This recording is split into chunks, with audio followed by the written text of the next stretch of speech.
Vocês estão me ouvindo, gente?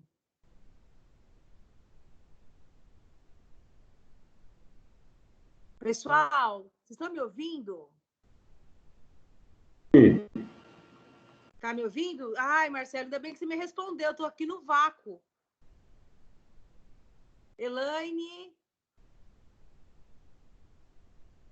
Rogério, Bia. Bom dia, Ouvindo, prof. professora. Ouvindo. Ai, que bom, vocês estão me ouvindo. Tava preocupada já. Não, é que eu deixei o microfone no mudo para não atrapalhar. Ah, tá bom. Vocês estão bem, gente? Tô morrendo de saudade de vocês, viu? Estamos bem, professora, na medida do possível. Estão em casa, estão trabalhando? Como vocês estão? Rogério, você está na linha de frente do tiroteio, né, Rogério?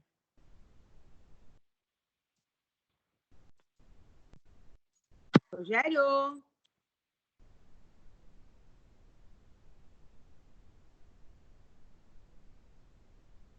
Ah, o Rogério está respondendo pelo chat. Não quer falar. Eu imagino. Gratidão aí pelo trabalho do pessoal da saúde e a gente está aqui rezando por vocês, que vocês tenham muita paz, discernimento, paz de espírito e é isso aí, tamo junto.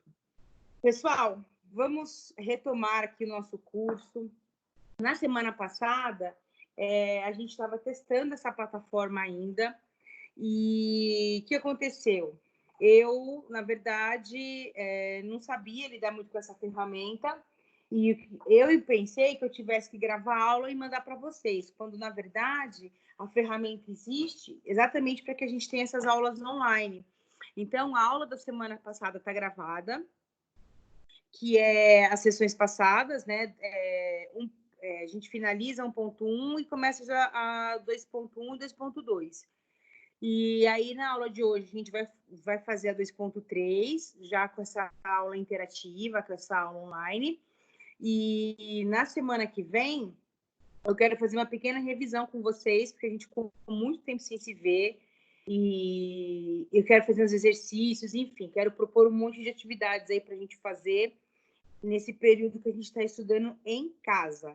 Então, a gente não está sem aula, a gente está estudando em casa. Então, a primeira coisa que eu já vou pedir para vocês é o seguinte: quem ainda não tem aquele livro que aparece na área do aluno de vocês, restrita, em PDF, por favor, baixem esse livro, porque, por exemplo, a aula de hoje vai ser feita com base no livro e as aulas seguintes também. Esse livro tem material atualizado, tem um material bem feito, bem elaborado, então a gente vai estudar por ele. Normalmente, em sala de aula, eu levo mais coisa, vocês sabem disso. Eu faço outras pesquisas, mas como a gente não tem lousa aqui, então eu vou usar como material de base o livro mesmo. E eventualmente, eu vou pedir para que vocês façam pesquisas, que vocês complementem isso que a gente está passando aqui para vocês. Então, deixa eu colocar aqui, baixar o livro. Espero que vocês todos tenham baixado. Outra coisa, essa matéria é uma matéria AMI. O que significa dizer? No final de cada encontro, no final de cada aula, tem aqueles exercícios que eles devem ser preenchidos, que eles devem ser feitos e encaminhados para a plataforma. Então, por favor, façam, porque vocês, inclusive, vão receber nota em virtude desses exercícios que vocês venham fazer. Então, não deixem de fazer, tá? Aproveitem esse período que vocês estão em casa ou que vocês estão trabalhando, mas ainda com foco no estudo. E não deixem de fazer esses exercícios também. Desse livro aqui, no final de cada sessão, existem algumas perguntas, que são 3 perguntas. Essas perguntas são as perguntas base da prova, gente, da minha prova. Então, eu vou passar para vocês, inclusive, os questionários, para que a gente resolva para a aula que vem, para que seja possível, assim, a gente fazer uma pequena revisão e dar aí andamento ao nosso curso. Tudo bem até aqui? Alguma dúvida? Tudo bem, gente? Acho que ninguém tem dúvida, ninguém quer perguntar nada. Não, Pro, até aqui tá tudo certo. Tá bom, Carol. Você tá bem, Carolzitia? Tô, Pro, tamo indo.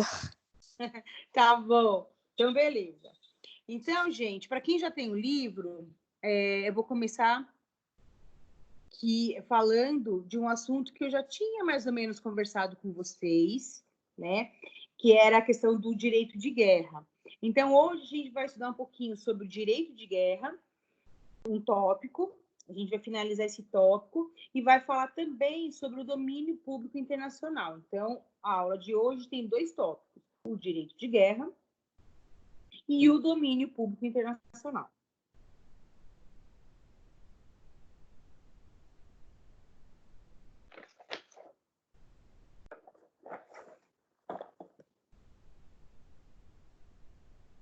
Nas aulas passadas, inclusive no áudio que eu gravei para vocês e que eu mandei, a gente fala para vocês que os conflitos internacionais, eles existem, porque faz parte da natureza humana ter conflito, né? E isso está tudo certo. E que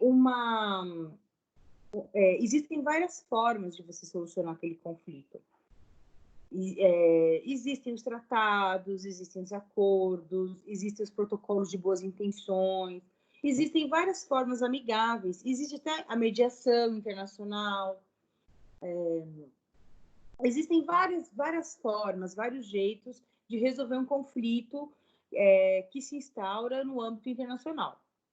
Mas acontece que muitas vezes esses conflitos eles não conseguem ser sanados, eles não conseguem ser resolvidos de forma amigável. Então, muitas vezes, a forma que se encontra que os estados, que os países encontram para resolver esses conflitos na verdade, a utilização de armas. Então, olha que está aqui no nosso livro. Os conflitos armados são fruto dessas relações de disputas, conflitos de interesse e desde sempre são objeto das normas internacionais. Então, gente, desde que o homem é homem, ele briga. Desde que os países são países, eles brigam. A gente já, inclusive, já aprendeu isso na história. Inclusive, existem filmes, existem enciclopédias tratando das guerras. Agora, hoje, o direito internacional, ele procura estabelecer normas para que as pessoas, os países, resolvam esses conflitos de uma maneira mais amigável. Porque a guerra ela causa muitos problemas para toda a população. As guerras, elas interferem na economia, as guerras, elas geralmente geram uma crise muito grande depois que elas acabam, as guerras, elas incitam a violência, as guerras acabam causando muitos tipos de violência. Então, hoje em dia, não é mais lícito, totalmente legítimo que os países saiam guerreando por aí. Hoje, as guerras ainda são, vamos dizer assim, possíveis, desde que o seu motivo, desde que o seu início seja muito, muito justo, muito preciso, muito necessário, e desde que existam algumas diretrizes, algumas regras que devem ser observadas, ok? Então, olha, O direito internacional ele vai sempre privilegiar as relações pacíficas entre os Estados, vedando o uso da força. Então, a regra é: vamos tratar os assuntos com diplomacia, com tratados, com negociações, com concessões, mas, se não conseguir resolver os conflitos dessa forma, um passo mais grave vai ser tomado. A utilização da força bélica, da força bruta, da força de violência, ela somente se admite como lícita nos casos permitidos e autorizados pelo Conselho de Segurança da ONU, que é um órgão que possui como principal objetivo zelar pela manutenção da paz. Ô, Sandra, mas e se a ONU recomendar para um país não invadir o outro, não atacar o outro, e esse país atacar o outro? Isso é possível? Isso é possível, gente. Muitas vezes, as invasões que são feitas pelos Estados Unidos, elas não são recomendadas pela ONU, mas os Estados Unidos vai lá, atira, invade, faz o que ele entende, porque os Estados Unidos têm supremacia. Então, Sandra, mas isso não vale para todo mundo? Teoricamente vale, só que a gente está diante de uma potência que é Estados Unidos. Quem que vai criar uma represália contra os Estados Unidos? Qual país do mundo que é suficientemente forte para boicotar os Estados Unidos? Então, a gente, como eu já falei até para vocês, a gente tem, no âmbito do direito internacional, um jeito diferente de pensar o direito. Juridicamente, todos são iguais, mas economicamente, não. Tudo bem até aqui, pessoal?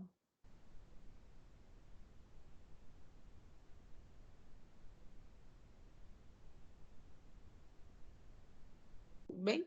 Bom, antes de partir para a guerra, que é o estado máximo do conflito que está instalado e que esse conflito não foi resolvido, ainda existe uma previsão de que os estados tomem algumas atitudes que o Estado ele demonstre que ele está insatisfeito com uma determinada situação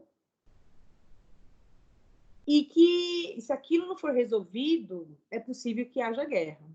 Então, quais são esses mecanismos? Esses mecanismos aqui, pessoal, são chamados de mecanismos, ou nome técnicos, coercitivos para evitar o conflito. Quais são esses mecanismos? Um é a retorção. A retorção ocorre quando o Estado ofendido responde na mesma proporção e forma aos atos do Estado ofensor. Então, é como se fosse olho por olho, dente por dente. Então, por exemplo, o país A... Vamos colocar um exemplo mais concreto. Deixa eu pensar num país aqui, que não seja tão polêmico. O México.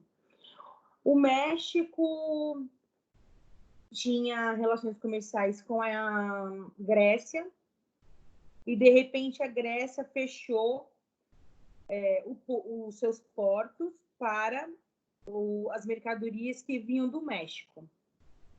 O que o México faz? O México vai lá e também fecha seus acessos aos navios gregos. Então, na Grécia, não pode aportar, não pode chegar navio mexicano e nem no México pode chegar navio grego. Então, isso é retorção. É o que a gente chama aqui entre nós, o toma lá da cá. Tudo bem, gente? Alguma dúvida? Diga, Marcelo, vai falar? Bom, vou prosseguir. Não, sem dúvidas. Então, tá bom. Represália. A represália ela é um pouco mais dura, porque ela não... Você vê que aqui na retorção, Você só você só não deixou o navio atracar. Então, retomando o exemplo, o México não deixa atracar em seus portos navios gregos e a Grécia não deixa atracar em seus portos os navios mexicanos. Então, é uma questão de navios, de portos. Então, é uma atitude já de restrição, mas ela não é tão grave. A represália é um pouco mais grave. A represália são medidas mais duras, porque é uma forma de contra-ataque ao Estado ofensor. Exemplo comum da represália é a boicotagem. Então, vamos imaginar, por exemplo, que nesse caso ainda do México com a Grécia, tenha começado o seguinte conflito. A Grécia vai lá e impede que os navios mexicanos cheguem nos seus portos. O México fica sabendo disso, fica furioso, vai lá e também fecha seus portos para os navios gregos. Beleza. Aí a Grécia, não satisfeita com isso, falou assim: o que esses cucarates, esses ticanitos aí, esses mexicanos pensam que estão fazendo comigo aqui? Eles fecharam os portos para mim, eu vou boicotar tudo o que vier do México. Quando ele resolve boicotar, na verdade, ele faz o quê? Um contra-ataque. Ele eleva o tom. Então, percebe-se que aí não tem só uma questão de portos, não tem só uma questão de navios, tem uma questão de boicote a todos os produtos mexicanos. E eu entendo aqui entre nós, gente, inclusive as novelas. Aí, sem novela mexicana, ó, o povo grego fica nervoso. Então, só terminando aqui o exemplo, quando um Estado interrompe as relações comerciais com outro para repreendê-lo por uma ofensa sua ou de algum nacional. Então, é exatamente esse caso aqui que eu estou citando para vocês, ocorrido entre, hipoteticamente, México e Grécia. Bom, agora, tem um outro tipo de ação, de medida coercitiva, que ela é muito, muito, muito mais grave. Aqui que eu falei para vocês, eu estou falando só da relação comercial entre dois países, que é o México e a Grécia. Então, existe o boicote dos produtos mexicanos, existem restrições portuárias entre os dois países, mas isso se restringe a eles dois.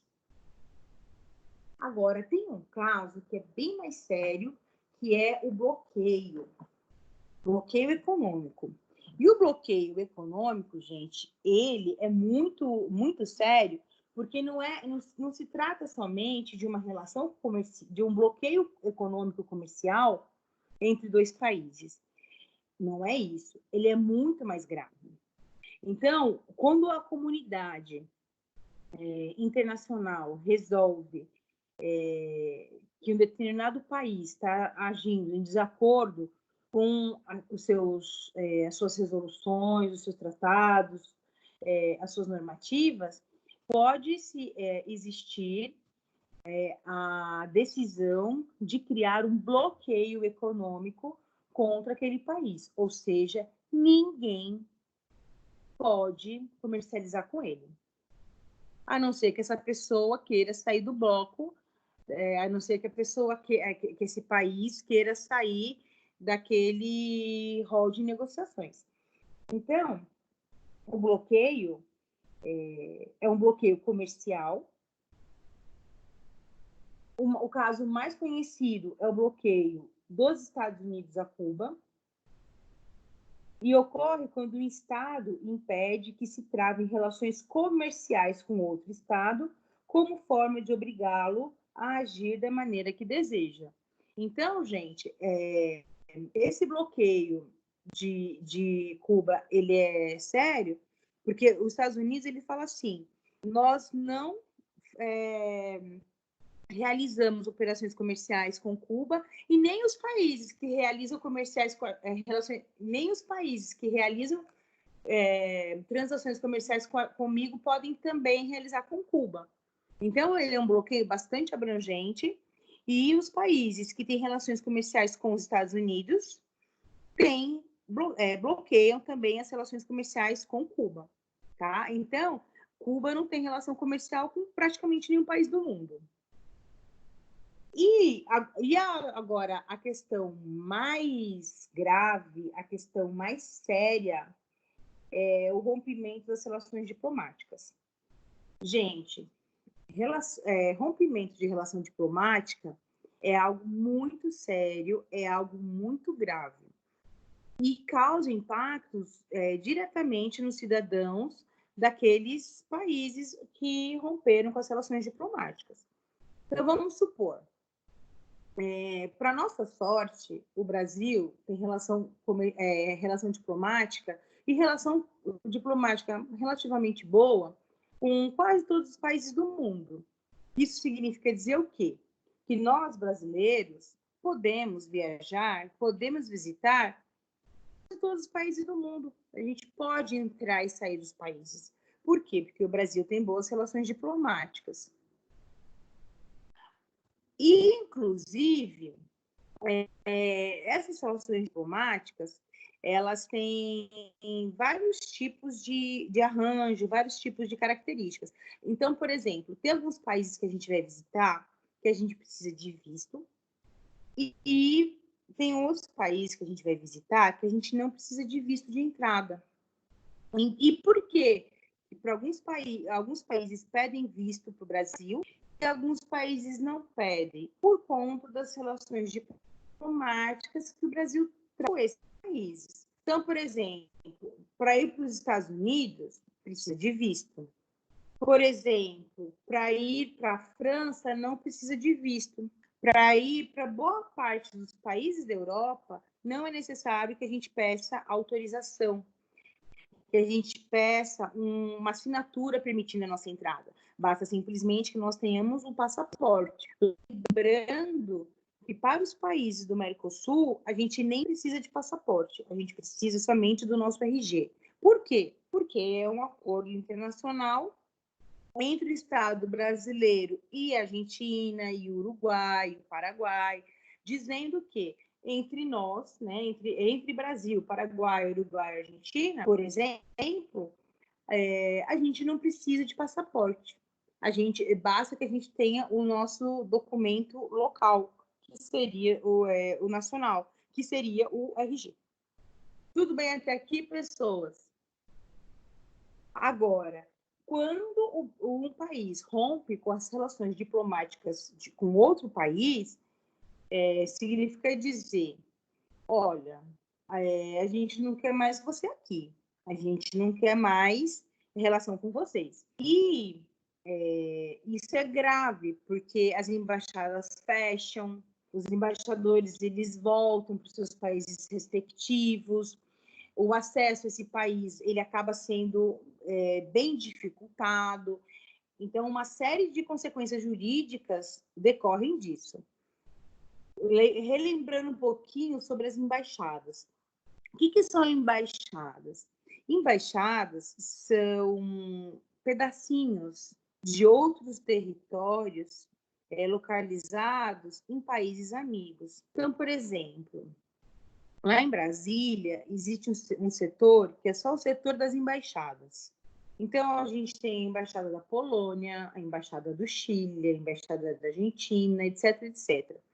Dentro da casa, dentro daquele território, dentro daquele prédio que se chama, por exemplo, Embaixada da Polônia, as pessoas, o idioma oficial dentro daquele prédio é o que se fala na Polônia, e as normas de direito são as normas da Polônia. Então, ali é um pedacinho da Polônia dentro do Brasil. Em contrapartida, o Brasil também tem embaixada brasileira lá na Polônia. Então, e por que isso acontece? Porque o Brasil e a Polônia têm bom relacionamento diplomático. E assim sucessivamente. Agora, se tiver uma briga, se tiver uma situação muito complicada entre a Polônia e o Brasil, o que vai acontecer? Imediatamente, o Brasil vai falar para o embaixador brasileiro que está lá na Polônia, vem para cá. E aí a Polônia vai fazer a mesma coisa. tem um embaixador da Polônia aqui no Brasil, vai falar para ele, volta para cá. Aí eles fecham os escritórios das embaixadas, os seus embaixadores voltam para os seus países respectivos e as relações diplomáticas ficam suspensas. Pode ser que uma relação diplomática ela se encerre e não haja guerra, mas pode ser que a relação diplomática se encerre e no ato contínuo a guerra seja declarada, tá bom? Então, só vendo o conceito aqui do livro, o rompimento das relações diplomáticas, elas, quando suspensa, as relações políticas entre os estados, os mesmos deixam de se relacionar. Uma outra consequência disso pode ser, por exemplo, vamos imaginar nesse exemplo hipotético, que teve uma briga muito séria entre o Brasil e a Polônia. E eles não só fecharam suas embaixadas, como o Brasil determinou que todos os brasileiros que estivessem em território polonês voltassem. E a Polônia fez a mesma coisa. Então, pode ser que isso seja uma consequência do rompimento das relações diplomáticas. Uma outra consequência, aí eu vou citar um outro exemplo, que é um exemplo que é mais próximo de nós. Existem muitos casos de dupla cidadania, de dupla nacionalidade, entre o Brasil e a Itália e também entre o Brasil e a Espanha.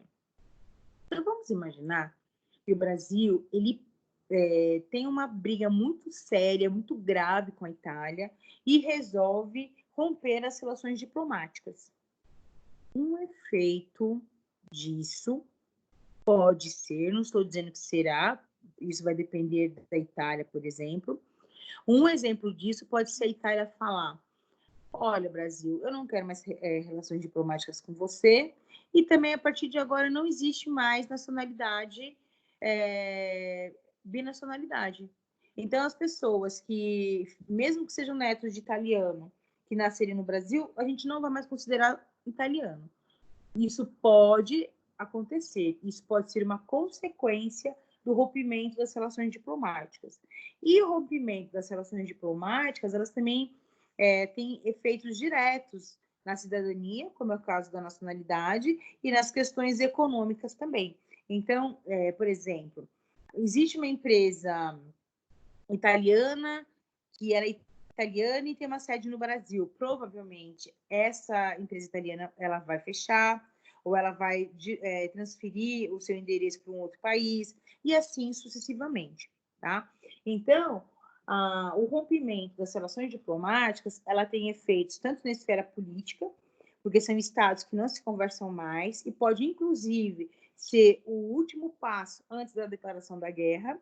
Ela pode ter consequências econômicas, porque, inclusive, o Brasil pode, por exemplo, determinar que todas as empresas que comercializem com a Itália não comercializem mais, e também pode ter impactos na questão da nacionalidade. Então, o rompimento das relações diplomáticas, gente, é algo muito sério e geralmente antecedem uma guerra, tá? Assim, a gente sempre torce para que não haja guerra, mas geralmente quando existe rompimento da relação diplomática, a guerra é quase inevitável. Vocês têm alguma dúvida até aqui? Tá muito rápido, tá tranquilo, tá favorável? Como que tá para vocês? Tudo bem, gente? Quem tiver vergonha de falar, pode mandar no chat mesmo, viu, gente? Assim que vocês mandam, eu consigo ler. Bom, então eu vou dar prosseguimento.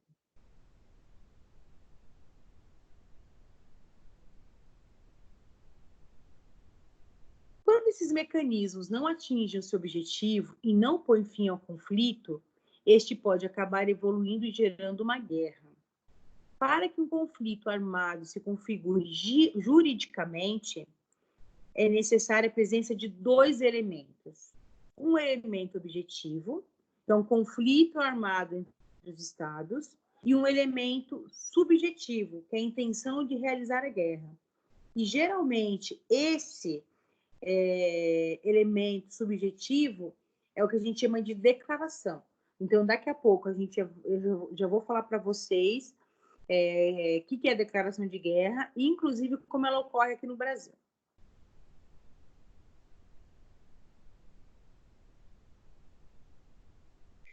Aí, gente, eu queria fazer com vocês um breve resgate histórico, tá?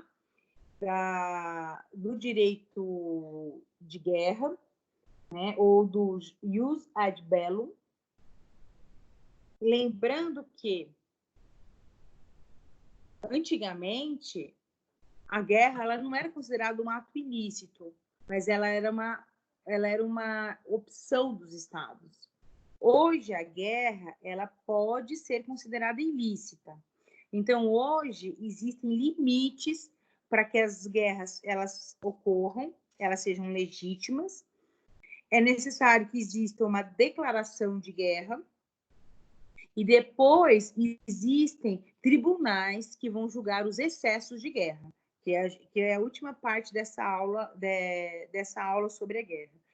Então, hoje, existe toda uma preocupação para que as guerras elas aconteçam em último caso, no último dos últimos dos casos.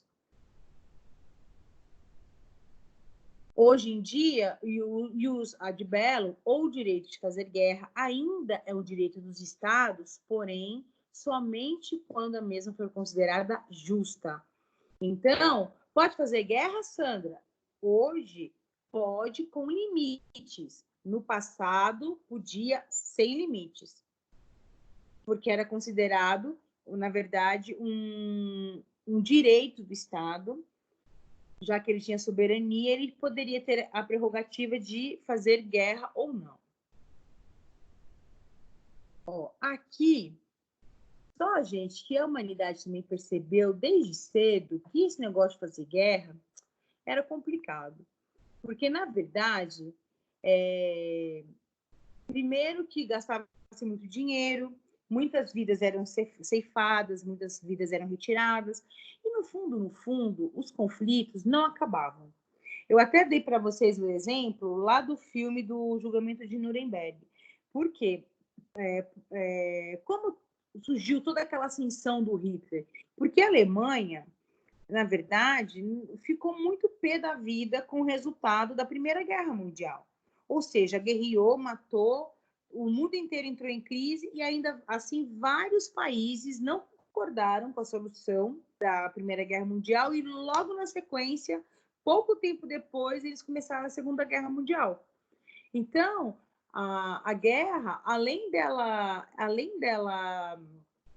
ter todos esses prejuízos que eu falei para vocês, de ser cara, de gerar crise, recessão, de matar vidas, de gerar violência, ela ainda não resolve o conflito. Ao contrário, piora, porque aquele país que perdeu, assim que ele tiver uma oportunidade, ele vai de novo atacar aquele país que ganhou. E isso é histórico, a gente sabe disso. Então, realmente, a guerra não funciona como meio para a resolução de conflitos. E a humanidade começou a entender isso logo cedo, já lá no século XVI, 1500 e bolinha. E já começaram a pensar em tratados, em normas, em regras internacionais para cuidar dessa questão de guerra. Aí, o primeiro realmente documento, escrito, bonitinho, foi a Convenção de Paris, de 1856, que já falava alguma coisinha sobre a guerra.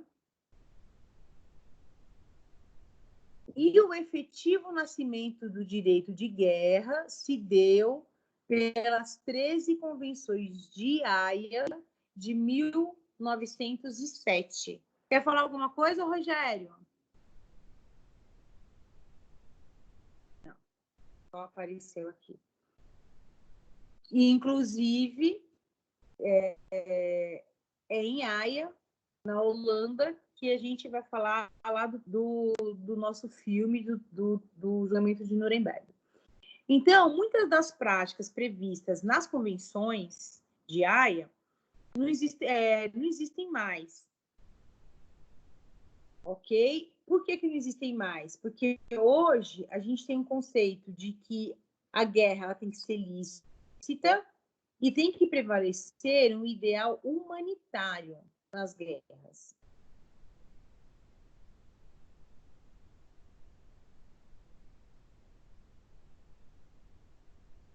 Hoje, as guerras, elas trazem normas bem distintas e podem ser didaticamente divididas nos limites em razão da pessoa, nos limites em razão do local e nos limites em razão das condições. Pessoal, lembre-se de uma coisa: a guerra é uma preocupação do direito internacional, isso é um ponto. A guerra ela é legítima desde que ela obedeça a parâmetros e de que ela seja, vamos dizer assim, e que haja concordância do Conselho da ONU. E desde que, não se esqueçam, ela tem o quê? Limites. Uma guerra, ela tem que ter limites. Ó, vou deixar bem aqui, ó. Limites. Não pode ser uma guerra sem limites, porque se for uma guerra sem limites, com certeza haverá jurisdição do Tribunal Internacional Penal. A gente vai falar daqui a pouquinho também. Então, e que limites são esses? Limites em razão da pessoa, ou seja, os estados eles não podem atacar os não combatentes. Limites em razão do local, determina que somente podem ser alvos de ataques aqueles lugares considerados como estrategicamente importantes no sentido militar da guerra. Existem muitas denúncias de excessos no Tribunal de Guerra, por exemplo, de bombardeios que acontecem em escolas, em hospitais. Por quê? Porque esses ataques, esses bombardeios em escolas e hospitais, eles ferem tanto o limite da razão do local, porque não é um local de guerra, hospital, escola, não pode ser um lugar estratégico de guerra. E também em razão da pessoa. Numa sala de aula, os alunos eles estão aprendendo, eles não estão combatendo. No hospital, as pessoas estão sendo cuidadas, elas não estão combatendo. E também existem os limites em razão das condições, que impõem a utilização de armamento ou instrumentos de combate que devem causar sofrimento aos inimigos. Inclusive, esse limite em razão das condições que foi, inclusive, o embasamento lá do julgamento dos carrascos do nazismo que a gente assistiu lá no julgamento de Nuremberg.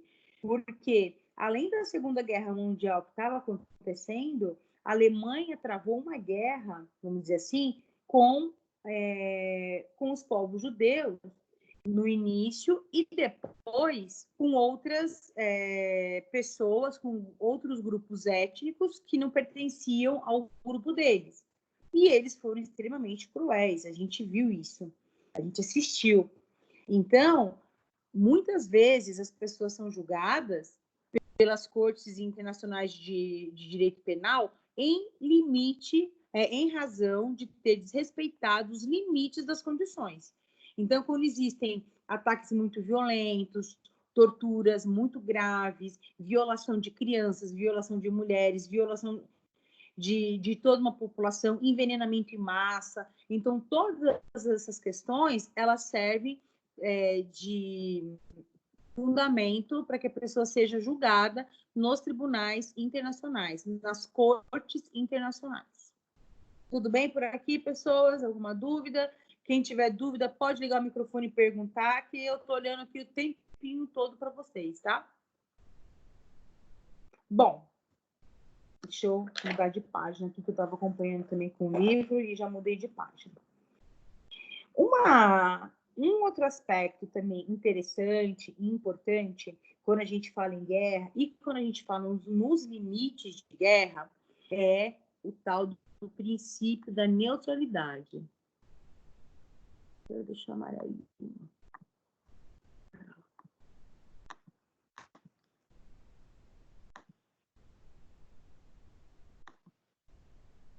Só um pouquinho, gente. Não quero nenhum dos dois.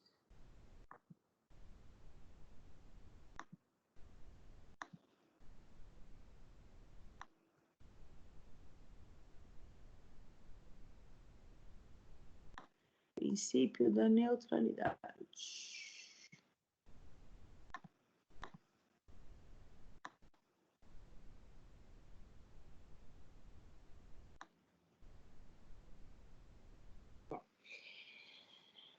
O que é esse princípio da neutralidade? É um princípio que permite que um Estado opte por se manter neutro, por não tomar partido no conflito, não alinhar com qualquer dos beligerantes, preservando assim sua inviolabilidade territorial e mantendo um dever de imparcialidade e de abstenção no ambiente do conflito.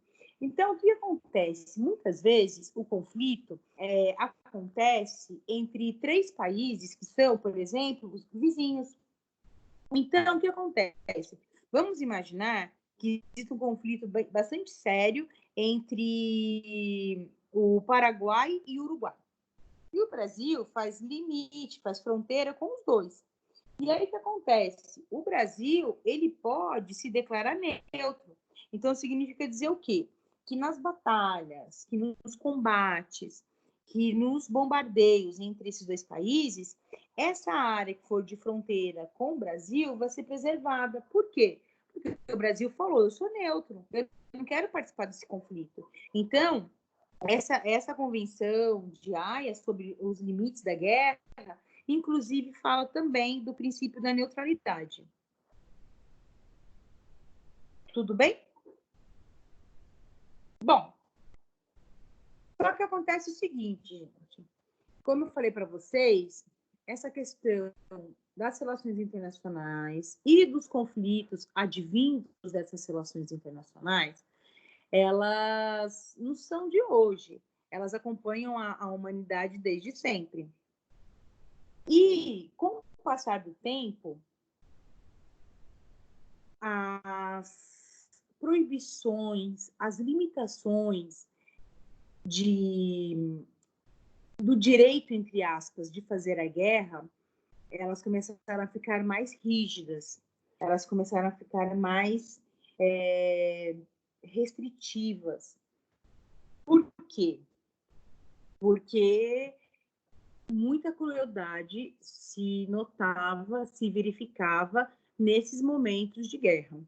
Um documento importante é o Pacto das Nações, de 1919, e o Pacto Bryan-Kellogg. E nesses documentos, as nações soberanas deixaram de apenas determinar que a guerra fosse evitada, mas passaram a condenar essa prática. Olha que interessante. A guerra passou de uma decisão soberana ilícita dos estados para ser condenada. Por fim, a derradeira proibição da guerra veio com a consolidação da Carta das Nações Unidas de 45, que de maneira ampla proibiu a manifestação do uso da força, somente resguardando os casos de legítima defesa a uma agressão. Legítima defesa, tá? Então, pessoal, deixa eu anotar aqui na minha agenda. Para a semana que vem, eu vou querer que vocês tragam a Carta das Nações Unidas, que vocês baixem em PDF, enfim, porque quando a gente for fazer uma revisão na semana que vem, eu vou falar um pouquinho da Carta das Nações Unidas, tá? Então, eu vou pedir para que vocês façam a pesquisa. Nações Unidas de 45. Eu também tinha passado para vocês alguns documentos. Eu passei o organograma da ONU, eu passei... Eu não lembro mais o que eu tinha passado no grupo para vocês. Eu vou retomar e vou pedir para que a gente, na semana que vem, traga tudo isso salvo, bonitinho, para a gente conversar sobre esses documentos internacionais que são bem interessantes, que são bem importantes para nós. Então, o primeiro documento que vocês vão pesquisar para a gente conversar na semana que vem é essa Carta das Nações Unidas de 1945. Tudo bem? Carol, Marcelo, Rogério, Bia, Eliane, Elaine. Eu só tô vendo esses daqui por enquanto. Deixa eu ver quem mais tá aqui. Vocês estão quietinhos, gente? Ninguém tá perguntando nada. Quem mais tá aqui? O Marlon, a Clarice. A Clarice tá aqui, o Ellison, a Degiana, que bom. Tem bastante gente. Ninguém quer perguntar nada? Ninguém quer falar nada? Ok. A Beatriz já escreveu que tá ok lá no chat. Tudo ok. Beleza, Eliane. Então, tá bom. Então, eu vou dar prosseguimento. Professora, Diga quem está falando. é a Clarice. Ah, tudo bom, Clarice? Você está bem? Bom dia, eu Bom estou. dia. Ô, professora, no Diga. portal do aluno está informando que a partir do dia 13 vai ser aplicado as provas. Vai ser realmente aplicado a partir do dia 13, na semana que vem, ou só na outra? Como que vai Eu vou fazer o funcionar? seguinte. Tá. Por enquanto, gente, por causa de uma situação de guerra que a gente está vivendo, né, mas uma guerra não contra um exército, mas contra um vírus, Sim, tá tudo muito diferente assim na nossa vida.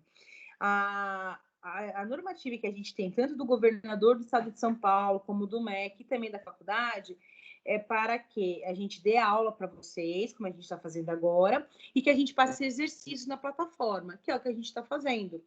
Agora, eu acredito, Clarice, que até o final dessa semana a gente tenha alguma notícia no que diz respeito à prova, tá? tá. A gente está elaborando as provas, está mandando para os coordenadores, mas eu não sei efetivamente se o MEC vai autorizar algum procedimento, porque você sabe que a gente segue as normativas do MEC também, né? E por Sim, enquanto a gente não tem nada. Então, o que eu posso dizer para vocês é o seguinte: vão fazendo os exercícios. Semana que vem a gente vai fazer uma revisão daquelas, caprichada. E agora, prova efetivamente, a Dani não me passou nada. A gente também está muito em contato com a coordenação acadêmica da faculdade, também não falou nada para a gente. Então, vamos aguardar aí as próximas informações. Deixa eu só falar foi bom que você tenha perguntado, Clarice. Pessoal do TCC e pessoal do estágio, amanhã tem aula pessoal do estágio 1, viu? 7 horas da manhã, viu? Porque depois você tem aula com a Karine. Viu, Rogério? obrigada, viu, professora? Nada, querida. Vocês estão fazendo TCC 2, não estão? Sim, Então, a nossa aula é quarta-feira, viu? Temos aula na quarta. tá. Pelo mesmo link? Pelo mesmo. Então, o que eu vou fazer? Essa semana foi liberado para a gente dar as aulas de estágio de TCC. Eu vou criar um novo link e aí eu coloco no grupo, porque daí são grupos diferentes. TCC1 é um grupo, Direito Internacional é outro grupo. Então, TCC1 é um grupo, TCC2 é um outro grupo, estágio 1 é um outro grupo, estágio 2 é um outro grupo. Então, eu vou postar o link do TCC2 para vocês e vou passar também o link do TCC1 e do estágio 1, tudo separadinho. Vou criar um link para cada disciplina. Tá bom. Tá bom? Tá bom, então. Link, Obrigada. tá? Nada, é um outro link, e aí eu vou. É um outro link, e aí eu vou mandar para vocês na aula separadinha, bonitinha. Tudo bem? Mais alguma dúvida? Tudo bem. Tá joia. Mais alguma dúvida? Tudo certinho? sem problemas, tudo certo. Então, Então, ó, já anotado aqui, tarefa para a semana que vem. Vocês vão baixar em PDF ou pode olhar online mesmo, a Carta das Nações Unidas de 1945, que é um documento bem importante para a gente fazer uma revisão. Deixa eu acompanhar aqui, que eu tô com um livro também. Então, aquilo que eu falei para vocês, só para concluir o raciocínio. Hoje, a guerra, ela só faz sentido se ela for uma guerra justa, ou seja, dentro dos parâmetros legais, e quando ocorrer a luta pela autodeterminação e a legítima defesa.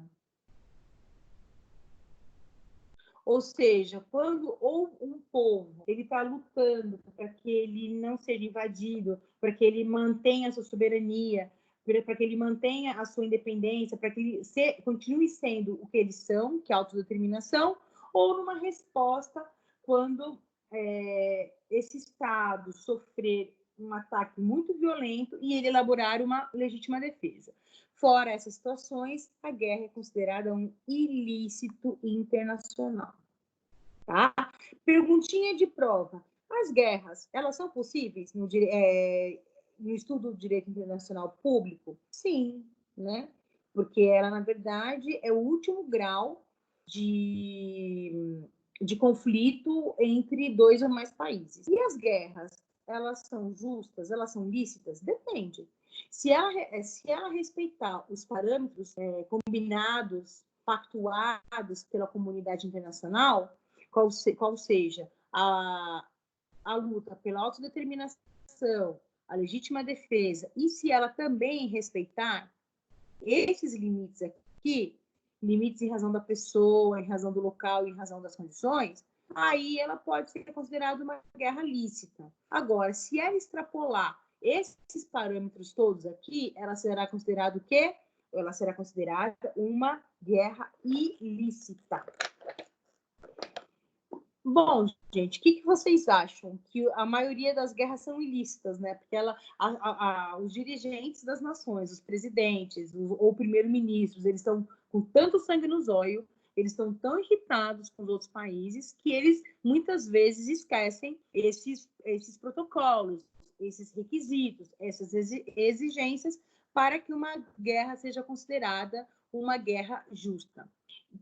Ainda na Carta das Nações Unidas, que eu já pedi para vocês, o artigo 51 é bem importante,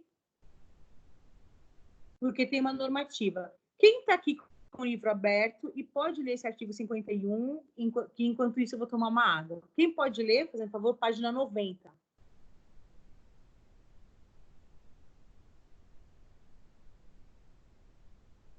Vamos, pessoal, lê alguém, por favor, aí que eu preciso tomar uma água. Minha garganta tá seca.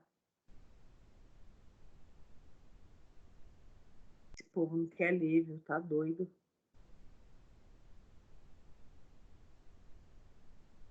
Segundona de manhã, ninguém quer ler nada, ninguém quer fazer nada.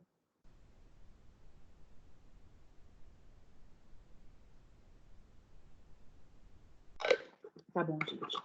Hoje eu vou ler, mas semana que vem eu quero ver todo mundo participando, hein? Vocês são a única turma que não está participando. Vamos lá.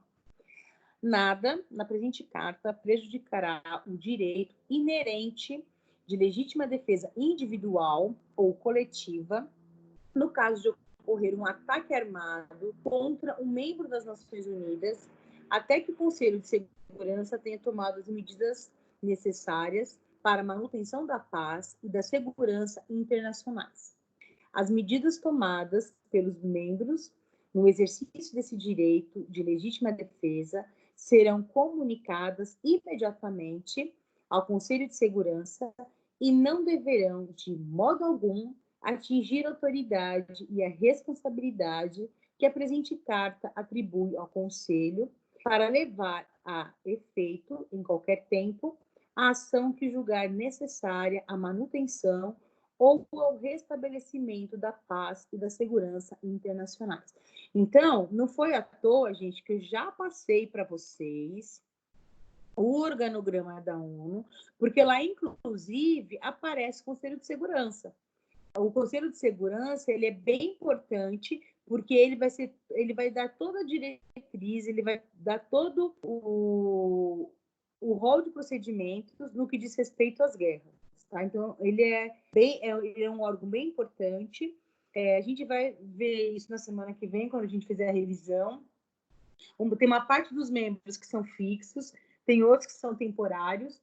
O sonho de consumo de todo o país é fazer parte desse Conselho de Segurança, porque segurança pode ser tudo, né, gente? Quem faz parte do Conselho de Segurança da ONU, o país que faz parte, ele ajuda a decidir todas as diretrizes do mundo. Porque, como eu disse a vocês, tudo é segurança. Uso abusivo de agrotóxico é segurança. Questão ambiental faz parte da segurança. Então, tudo é segurança. Então, o sonho de consumo de todo o país é fazer parte desse conselho. O Brasil já fez. Quem me pergunta? Quem quer perguntar? Ninguém? Então, tá bom. O Ellison quer perguntar. Marcelo. O Ellison não pergunta nada, não faz nada. Estou vendo ele aqui há 15 anos já. Ele tá online desde as 6 horas da manhã e não pergunta nada. Bom dia. Estão me ouvindo? Dia, Bom dia, professor. É culpa do Marcelo, né? Fica sempre atrapalhando as aulas. Não muda, até de forma virtual, né? Ai, gente, mas eu tava com saudade dessas brincadeiras, tava com saudade de vocês. Marcelo, vai buscar a água da professora, você não viu? Já tô tomando água, já tomei água e já tomei café. No aconchego que me caspa. Bom, então tá bom, gente. Eu comentei com vocês sobre as guerras no âmbito internacional. Existem outros documentos importantes também, que é a Convenção de Haia, que a gente já tinha falado, só para recapitular. São 2 convenções, né? A de 1899, a de 1907 e as convenções de Genebra de 49, que são documentos importantes que regulam o direito de guerra. Essas convenções, aí eu vou fazer um resuminho, deixa eu anotar aqui, para mostrar para vocês na semana que vem. De Haia e Genebra. Essas daqui pode deixar que eu faço. 1949. Eu faço e mando para vocês. Bom, gente, e como que uma guerra começa? Afinal de contas, ela começa sempre com a declaração de guerra. E aqui no Brasil, como isso acontece? A gente já viu isso lá em direito constitucional, mas vamos retomar aqui. Então, a guerra começa sempre com uma declaração de guerra. Declaração de guerra.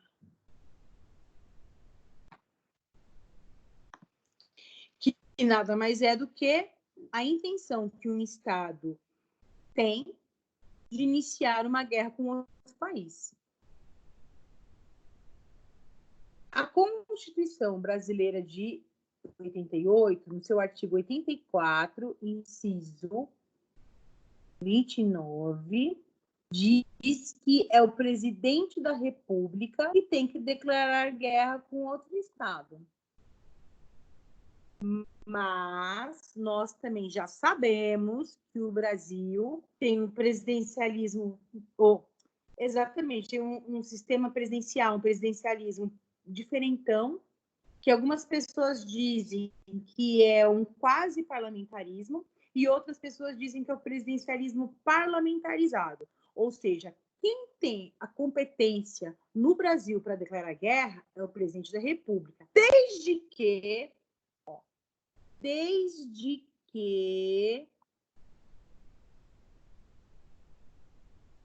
autorizado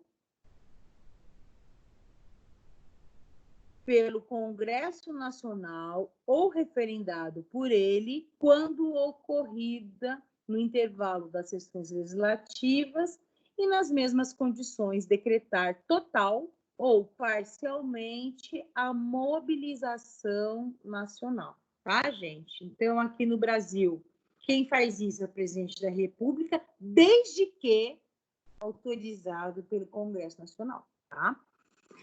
E, obviamente, que essa é uma formalidade que a gente fala do ponto de vista acadêmico, do ponto de vista didático. Obviamente que muitas vezes o país, no calor do ódio, no calor das emoções, no calor dos afetos, vamos dizer assim, muitas vezes eles nem fazem essa declaração, não. Eles só falam assim, ó, se vocês não fizerem tal coisa, eu vou bombardear vocês, vai lá e bombardeia. Então, essa questão de ter a declaração de guerra, na verdade, é algo didático e que, por exemplo, aqui no Brasil, seria necessário, mas não é todo o país que exige que haja essa declaração formal de guerra, tá bom?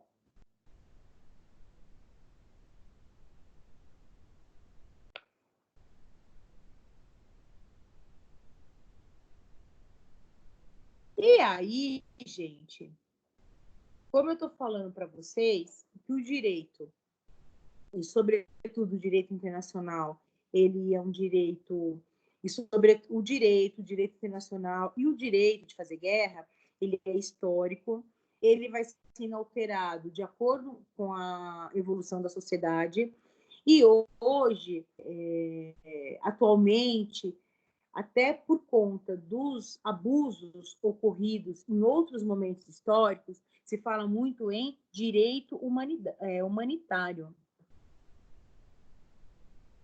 Muito embora já no século XIX falasse sobre ele, mas hoje ele é a tônica do direito humanitário. E ele teve essa tônica, sobretudo, depois da Segunda Guerra Mundial.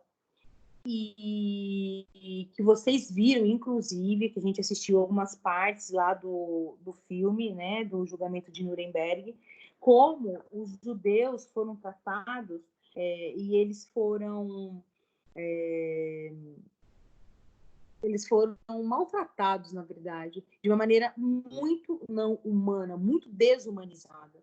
E foi, inclusive, por isso que os seus carrascos, que os membros do governo do Hitler foram julgados de uma maneira até internacional. Então, com o fim da Segunda Guerra, a implementação e observância do direito humanitário tornou-se um objetivo de todos os estados. Logo, após o término da guerra, já em 1949, foram celebradas em Genebra 4 convenções que derrogaram muitas das normas até então vigentes no ambiente militar de guerra, e essas convenções estipularam as normas de resguardo dos feridos, dos enfermos, definiram o tratamento a ser dispensado sobre os prisioneiros de guerra e regulamentaram a proteção dos civis em tempos de guerra. E no ano de 1977, houve a inclusão de 2 protocolos adicionais às convenções de Genebra. Gente, eu estou batendo muito nessa tecla e eu falo da Segunda Guerra Mundial, mas, na verdade, a Segunda Guerra Mundial ela é um marco, mas a gente não pode se esquecer que, quando terminou a Segunda Guerra Mundial, uma outra guerra continuou em curso, continuou em andamento, que foi a Guerra Fria, que foi aquela tensão permanente existente entre os Estados Unidos e a Rússia, ou o bloco capitalista e o bloco socialista. Embora eles não bombardeassem uns aos outros, eles, na verdade, dividiam países e formavam aliados. Por exemplo, a Alemanha foi dividida em 2, a Coreia foi dividida em 2. A Alemanha, uma parte, respondia aos interesses dos Estados Unidos e a outra parte respondia aos interesses da Rússia. A Coreia, a mesma coisa. Uma parte da Coreia respondia aos interesses dos Estados Unidos e uma outra parte respondia aos interesses da União Soviética. Fala, Marcelo. Estou vendo você aí. Tá tudo bem. Tá? E eles não se... Como eu disse a vocês, eles não bombardeavam entre si, mas o que eles faziam? Eles financiavam grupos para que um meio que atacasse o outro. Então, vamos supor, existiam 2 países vizinhos. Um país aderia ao bloco capitalista e o outro ao bloco socialista. Então, o que os Estados Unidos e a União Soviética faziam? Eles iam lá, injetavam armamento bélico, todas as condições, e, na verdade, fomentavam o conflito entre esses 2 países. Então, era o país, vamos supor, era a Alemanha Ocidental que brigava com a Alemanha Oriental. De fato, né? Vamos dizer assim. Mas quem estava por trás dessa briga, quem estava orquestrando, organizando e financiando era os Estados Unidos e a União Soviética. Então, a gente teve até na década de 80 esse conflito velado, esse conflito que claramente eles não se declaravam como inimigos, como estando em guerra, mas eles estavam. Então, a gente teve esse episódio da Guerra Fria que durou durante muito tempo. Então, por isso que era necessário ainda existir vários tipos de normativas, vários tipos de tratados internacionais, de procedimentos e de práticas que regulamentassem as guerras. Porque existia uma guerra em curso, só que uma guerra silenciosa.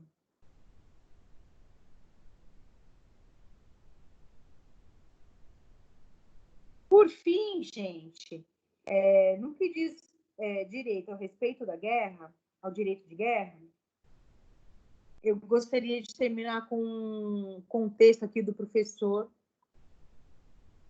Jorge Miranda, para depois falar das consequências e dos excessos das guerras. O professor Jorge Miranda diz assim: o direito internacional contemporâneo assenta na conjugação dos elementos vindo deste direito da guerra, ou direito de Haia, como por vezes se diz, porque foi lá em Haia que começou-se a ter a preocupação em regulamentar o direito de guerra.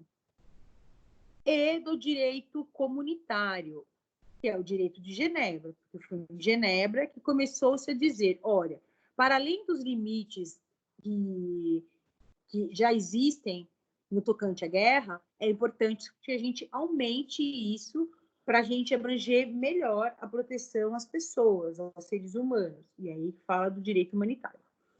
Com os princípios proclamados no Pacto da Sociedade das Nações e na Carta das Nações Unidas, e é naturalmente marcado pelos traumatismos das guerras mundiais, pelo risco da guerra atômica e pela sucessão de conflitos dos mais diversos. Gente, eu não tinha falado isso para vocês, mas realmente o grande medo da humanidade é que um dos países que detenha a tecnologia da bomba atômica ou que tenha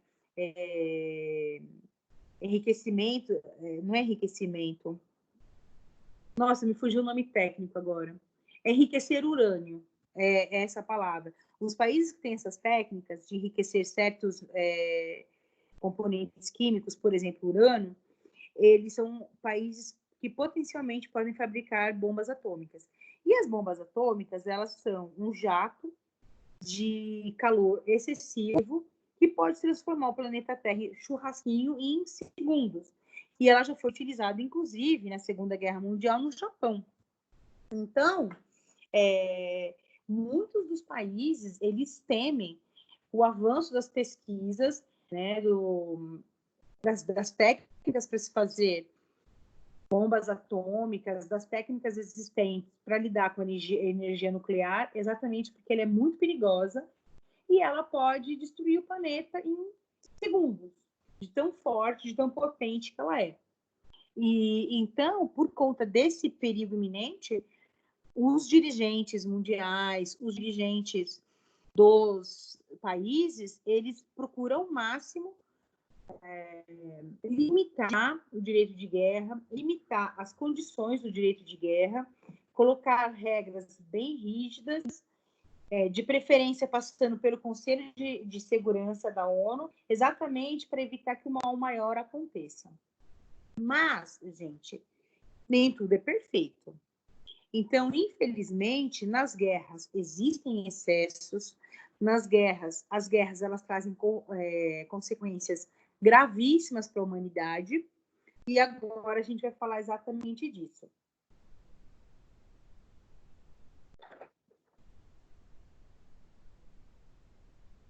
Hoje em dia, como eu já falei para vocês, várias são as ferramentas de proteção internacional. Exatamente para regulamentar essa guerra e seus excessos. E eu vou falar para vocês de uma ferramenta bem interessante, que vocês já conhecem, mas agora vocês vão aprender juridicamente um pouco mais sobre ele, que são os tribunais internacionais de guerra. E aí, para quem está acompanhando no livro, a gente está na página 93. Diga, Ellison. O Marcelo está com uma dúvida aqui, professor. Ele está passando no pessoal, ele está com vergonha. Ele não está com a dúvida aqui. Vai, Marcelo, pergunta. Fala, Marcelo.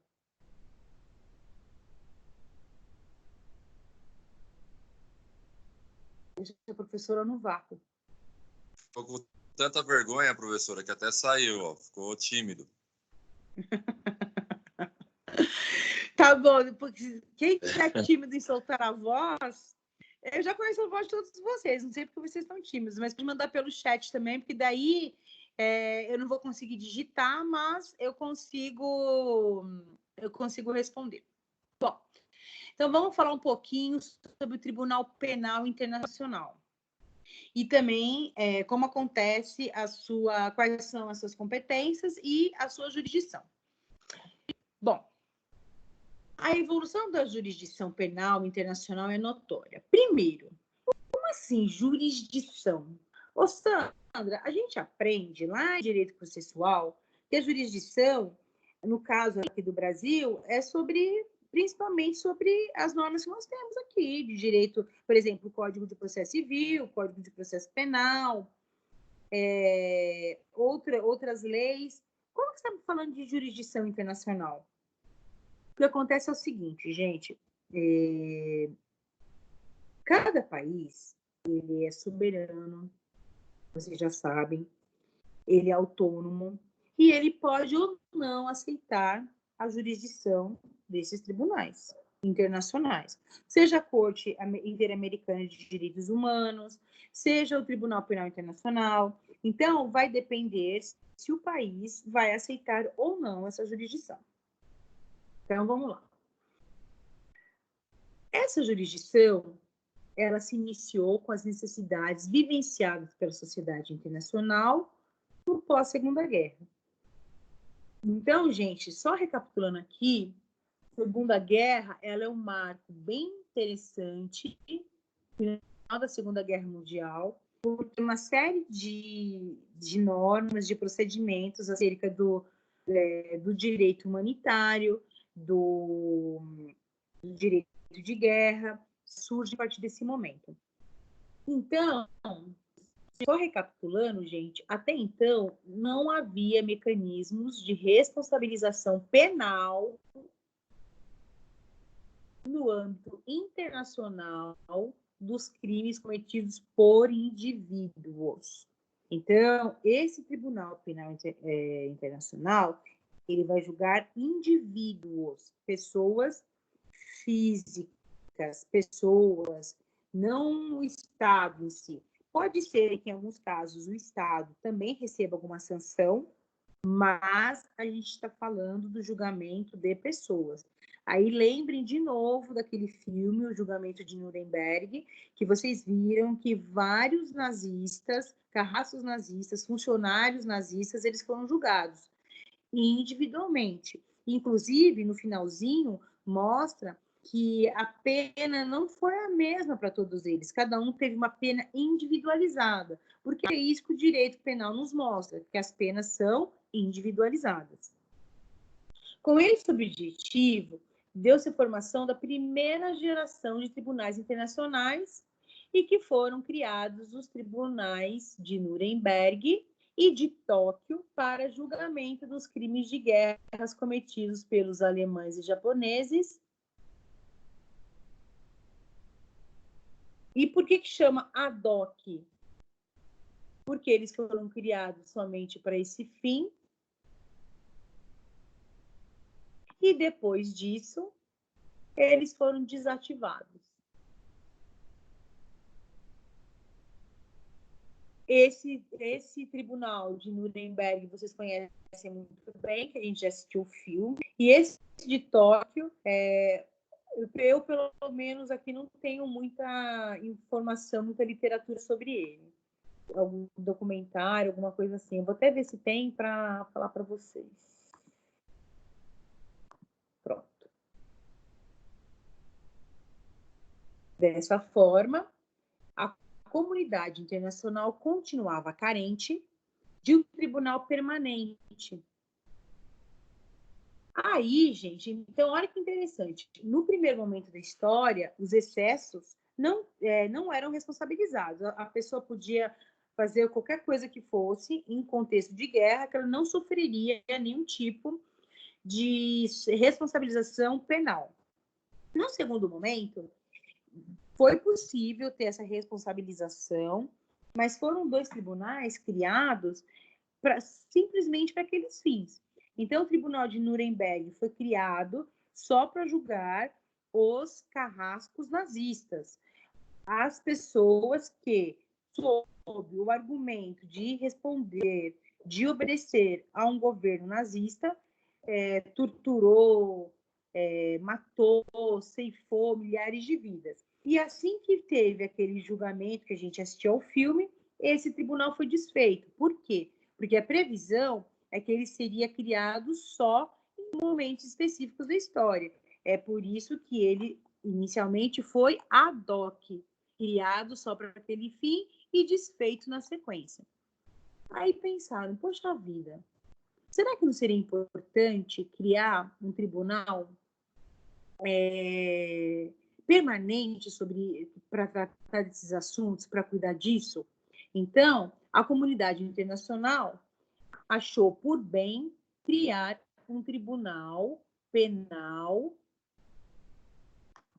permanente, e aí a gente inaugura a segunda geração dos tribunais internacionais. E isso aconteceu quando foram reunidos pelo Conselho de Segurança da ONU 2 órgãos jurisdicionais especiais: o Tribunal para julgar a ex-Iugoslávia e o Tribunal para Ruanda. Ambos tinham como objetivo específico julgar indivíduos que, no ambiente dos conflitos nesses estados, cometeram violações ao direito internacional humanitário. Eu já falei para vocês sobre isso, inclusive existe uma música do YouTube que fala sobre isso, que é Miss Sarajevo, que fala exatamente sobre essa questão aqui da Iugoslávia.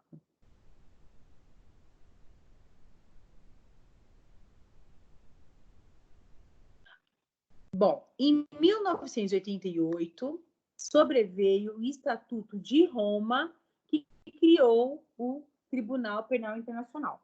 Então, por favor, eu quero que vocês tragam também para a próxima aula o Estatuto de Roma. Estatuto de Roma, para a gente discutir sobre eles. Então, ó, a aula que vem, vocês vão trazer para a gente discutir Carta das Nações Unidas, de 45, e o Estatuto de Roma. Entrou em vigor em 2002 e tem um preâmbulo que diz o seguinte, que o Tribunal Penal Internacional vai se manifestar sobre os crimes mais graves que preocupam a comunidade internacional em seu conjunto. E o Tribunal Penal Internacional tem competência para julgar os seguintes crimes. É importante, gente, que no Estatuto de Roma, inclusive, ele define o que são esses crimes, tá? Então, os tribunais, Tribunal Penal Internacional, eles vão julgar os crimes de guerra, os crimes contra a humanidade, o genocídio e o crime de agressão. Vamos colocar aqui, ó. Crime de guerra, crimes contra a humanidade, o genocídio e os crimes de agressão. Previsto no artigo 8º do Estatuto, e aí, se vocês lerem o Estatuto de Roma, ele vai dizer direitinho. Crime de guerra é isso, crime contra a humanidade é aquilo, genocídio é isso, crime de agressão é isso. Então, corresponde às violações graves de direito internacional humanitário mencionado nas convenções de Genebra e seus protocolos adicionais de 77, cometido tanto em conflitos armados internacionais como não internacionais. Porque, gente, muitas vezes, crime de guerra, a gente não está falando de guerra de um país com outro, mas a gente está falando de uma guerra civil. Então, muitas vezes, as guerras civis, aquelas guerras que acontecem só dentro dos estados, elas são também muito, muito violentas e elas também merecem essa jurisdição aqui do Tribunal Penal Internacional. O Tribunal Penal Internacional também julga os crimes contra a humanidade. O artigo 7º do Estatuto de Roma prevê quais são esses crimes contra a humanidade, mas a gente tem como base que são aqueles cometidos quando, no quadro de um ataque generalizado ou sistemático contra qualquer população civil, havendo conhecimento deste ataque. O Tribunal de Roma, o Estatuto de Roma também define que é jurisdição do Tribunal Penal Internacional o genocídio. E o artigo 6º elenca quais são as hipóteses, ou o que é. Aqui a gente pode falar de uma maneira mais simplificada, que é qualquer dos atos elencados cometidos com a intenção de destruir, no todo ou em parte, um grupo nacional, étnico, racial ou religioso enquanto tal. E, por fim, o Tribunal Penal Internacional tem competência para também julgar os crimes de agressão, conforme está previsto no artigo 5º, item 2, que diz que o tribunal poderá exercer a sua competência em relação ao crime de agressão, desde que nos termos dos artigos 121 e 123 seja aprovada uma disposição em que se defina o crime e se enunciem as condições em que o tribunal terá competência relativamente a este crime. A sede do Tribunal Penal Internacional é em Haia, mas ele pode funcionar em outro lugar. E esse tribunal, é importante também que ele exerça sua jurisdição respeitando o princípio da complementariedade, ou seja, ele somente poderá processar e julgar os indivíduos que cometerem os crimes de sua alçada quando os países que teriam a competência originária não puderem ou não quiserem fazer. Tá? Por isso que ele é complementar. Para a aula que vem também, eu vou pedir que vocês tragam exemplos. Eu quero que vocês pesquisem se existem se o Brasil cometeu algum desses crimes e se existe algum processo lá no Tribunal de Haia contra o Brasil.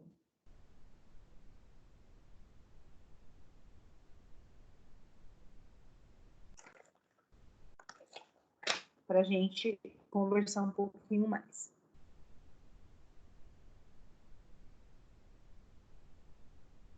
Lembrando que o Tribunal Penal Internacional ele existe de acordo com o princípio da responsabilidade internacional individual.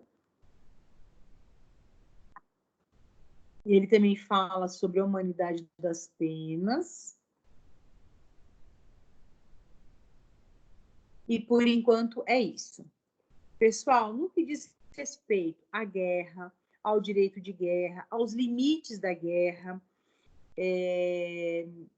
as consequências da guerra, inclusive a possibilidade das pessoas terem responsabilidade individual, pessoa física, por causa dos excessos cometidos em guerra. Vocês têm alguma dúvida?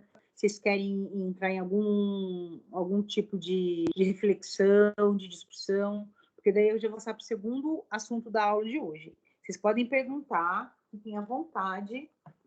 Estou aqui para respondê-los. Bora. Tudo isso aí, eu acho que vai ter prova, hein? Se tiver prova, eu vou perguntar um monte de coisa de direito de guerra para vocês. Vocês sabem responder tudo bonitinho, tranquilo e favorável?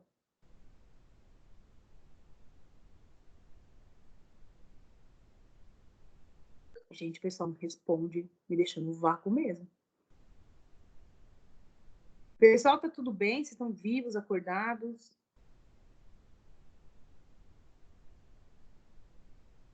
Gente, vocês me deixam no vácuo. O que é isso? Pelo amor de Deus. Tá tudo bem, pessoal? A matéria tá aqui, tá tranquila? Tem alguma dúvida? Vocês querem conversar alguma coisa? Tá tudo certo? Posso passar para o próximo assunto?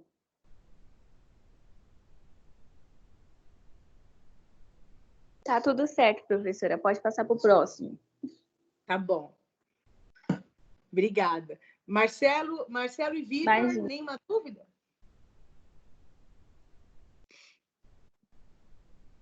Ô, Vitor. Tá bom. Vou passar para o próximo assunto, então.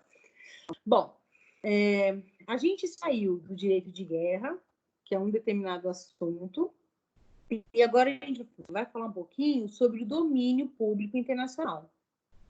E a gente vai falar um pouquinho sobre os territórios internacionais. Só lembrando, gente, essa aula vai ter mais ou menos umas 10h20, 10h30, tá? A depender aí de vocês fazerem as perguntas, enfim, tirarem algumas dúvidas. E daí é como se a gente tivesse aula sem intervalo. Bom, a gente estudou lá no direito internacional sobre um pouquinho sobre o mar, né? A gente estudou sobre as águas, sobre a plataforma continental. E agora a gente vai ampliar um pouquinho o que a gente já tinha estudado lá em direito constitucional para o plano internacional. Então, a gente vai falar um pouquinho sobre os domínios internacionais, inclusive sobre os tratados que regem esses domínios. A aula de vocês no AVA, para desse assunto, é uma aula bem bonitinha. Tem um desenho de um mar, assim, é bem interativo e bem engraçadinho. Então, a gente vai falar um pouquinho agora hoje sobre o mar territorial, as águas interiores, a plataforma continental e as zonas econômicas exclusivas. E isso é interessante, isso é importante, porque quando a gente for estudar na segunda parte do curso, que seria o segundo bimestre, sobre o direito internacional privado, é importante a gente saber quem tem a competência para julgar aquele assunto. Então, por exemplo, o mar territorial. Quantas léguas pertencem ao território brasileiro? Quantas léguas extrapolam o território brasileiro?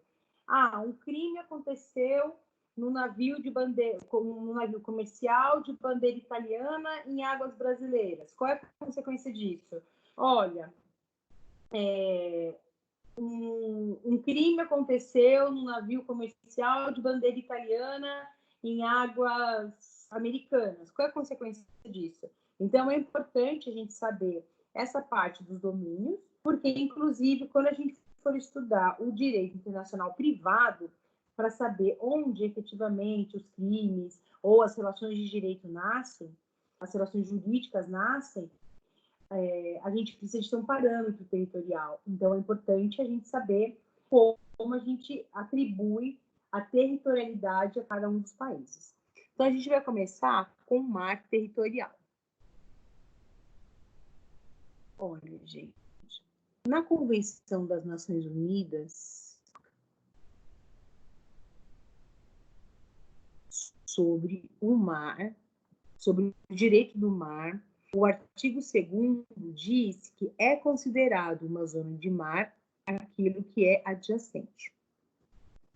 Nesses locais, os estados que possuem o domínio sobre eles costumam restringir a sua soberania para possibilitar a passagem inofensiva de embarcações estrangeiras. Então, é comum, é corriqueiro, isso aqui é um costume.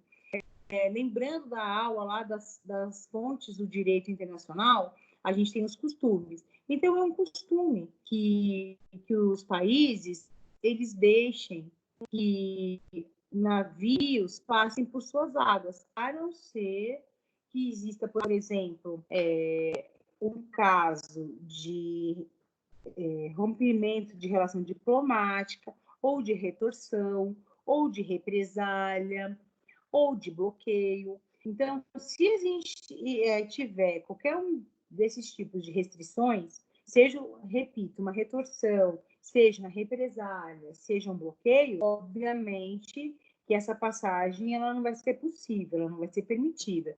Mas, fora isso, de uma maneira geral, os países permitem que outros navios, ou seja, que outras bandeiras andem, né, vamos dizer assim, trafeguem dentro do seu espaço territorial, dentro do seu mar territorial. Essa passagem deve atender a alguns requisitos dispostos no artigo 18 da Convenção de Montego Bay, de 1982, como ser contínua e rápida e não penetrar nas águas interiores. Por quê? Porque a gente tem várias faixas vamos dizer assim, de limites territoriais do mar. A gente tem o mar aberto, que seria esse mar territorial, e tem aquela parte de água que é mais próxima ao continente. Então, aqui, a gente está falando mais daquele alto mar. Cada estado pode regulamentar a passagem inofensiva de forma a proteger seu território. Todavia, não pode estabelecer nenhum critério de discriminação entre embarcações em relação à sua nacionalidade. Obviamente, a única restrição é que a pessoa tenha um caso de retorção ou de bloqueio comercial ou de represália. Fora isso, em tese, não pode ser feita restrição às nacionalidades.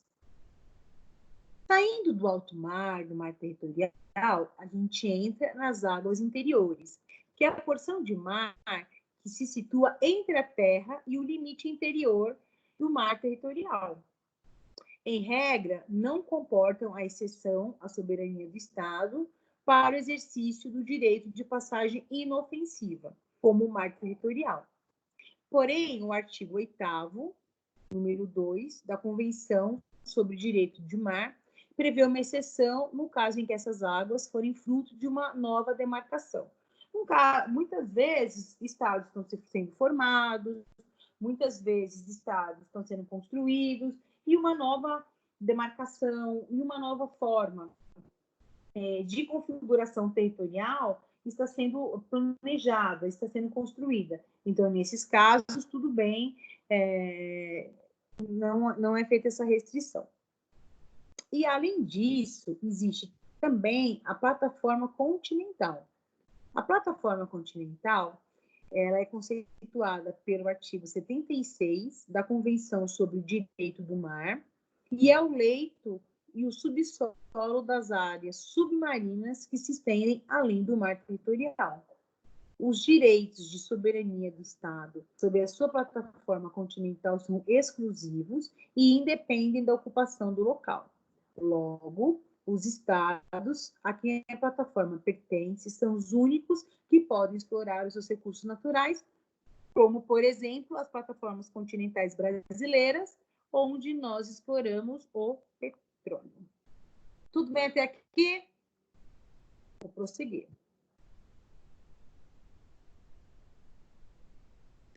Bom, gente, para além dessas formas clássicas que eu falei para vocês, que são o mar territorial, as áreas interiores, a plataforma continental, existem também dois tipos de territorialidade um pouco mais específicas, que são as zonas contíguas e as zonas econômicas exclusivas. Então, isso aqui é importante. As zonas contíguas e as zonas econômicas exclusivas. As zonas contíguas é um espaço marítimo onde o Estado pode estabelecer a sua fiscalização e, de acordo com o artigo 33 da Convenção sobre o Direito de Mar, sua extensão não pode ultrapassar 24 milhas marítimas. Então, essa é uma zona contígua. Então, nesse espaço de 24 milhas marítimas, o Estado ele pode exercer a sua jurisdição. Agora, essa zona econômica exclusiva já é alguma coisa bem interessante que a gente vai falar agora.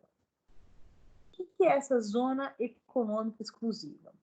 Ela corresponde ao local situado além do mar territorial e adjacente ao mesmo tempo, onde o Estado, por meio das regras estipuladas pela Convenção, poderá explorar seus recursos para fins econômicos. E essa área aqui, econômica exclusiva, ela tem algumas complexidades. O regime jurídico de seu aproveitamento é híbrido.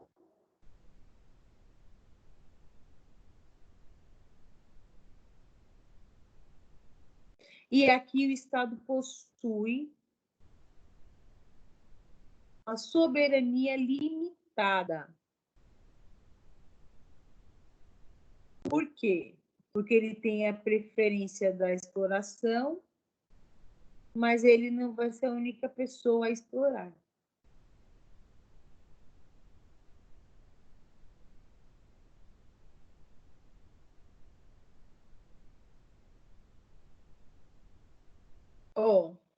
Interessantes casos: Polo Norte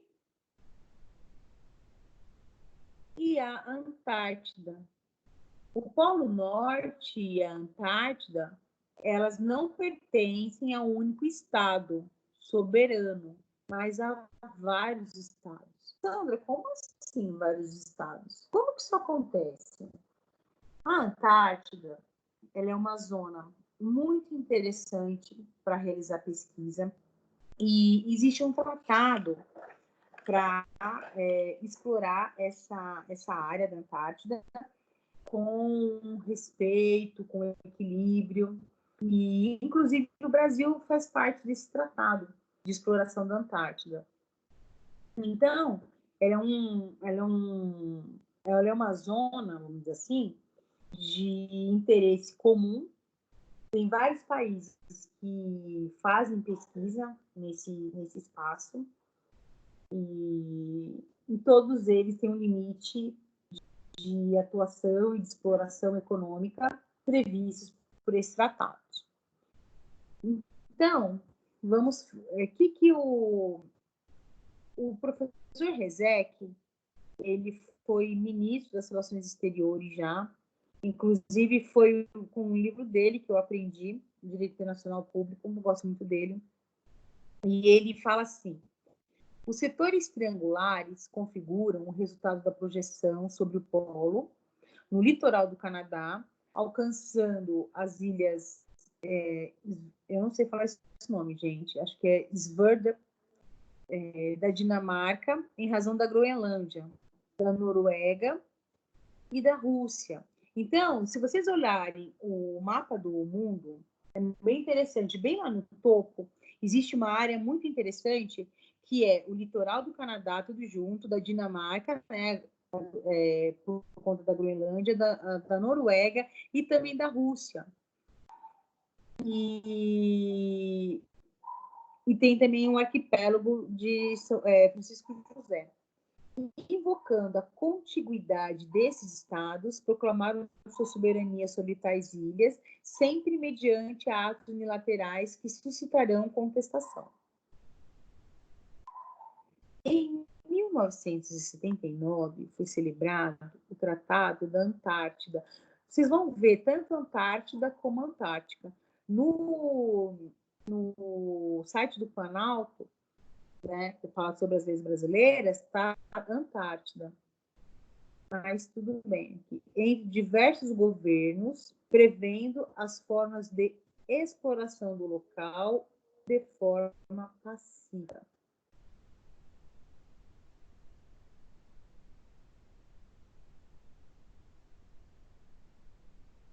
E eu gostaria que vocês trouxessem também, para a próxima aula, esse tratado que versa e cuida da exploração da Antártida. Vocês podem procurar no site do Planalto, porque os tratados internacionais, já começando uma revisão, a gente já sabe que para que eles tenham força aqui no território brasileiro, eles precisam passar por um processo legislativo, e esse processo legislativo, ele resulta num decreto legislativo dizendo, inclusive em português, direitinho, a partir de quando esse tratado tem valor aqui no Brasil, valor jurídico, quando ele começa a trazer efeitos. Então, é bem importante que vocês saibam disso, e vocês não precisam procurar o documento escrito em outro idioma, não. Vocês entrem no site do Planalto e já pesquisem esse tratado que cuida da exploração da Antártida, que vocês vão ver direitinho lá, porque inclusive eu já baixei ele aqui para já conversar com vocês na próxima aula. Então é tranquilo, tá tudo certinho, não tem maiores delongas. Para a gente finalizar essa etapa aqui, que a gente falou de guerras e também de domínios internacionais, aqui no item Avançando na Prática, eu queria só ler com vocês a situação problema e depois passar para vocês as tarefas das próximas aulas. Bom, então vamos lá. Um tal de Adolfo. Adolfo Hitler é um líder político com um complexo de superioridade étnica bastante inflado, desculpa. Por sentir que a sua etnia é superior a todas as demais, começou a fomentar o ódio contra pessoas de origem asiática. Grita aos quatro cantos e propaga um discurso de ódio contra pessoas dessa origem, cometendo verdadeiras atrocidades. Adolfo, entretanto, por ser muito popular, por meio da mídia, acaba conseguindo tantos adeptos que forma uma espécie de exército com milhares de seguidores da sua ideologia, liderando seus discípulos ele parte efetivamente para uma violenta dizimação das pessoas asiáticas dentro do território do país que governa, a Adolfolândia. O poder judiciário de seu país, apesar de receber inúmeras ações contra Adolfo pelas atrocidades cometidas, não a julga e declara expressamente que não irá fazê-lo. E agora, as ações criminosas promovidas por Adolfo terão alguma consequência internacional? Ensejam responsabilidade dele como indivíduo? Como ela poderá ser apurada?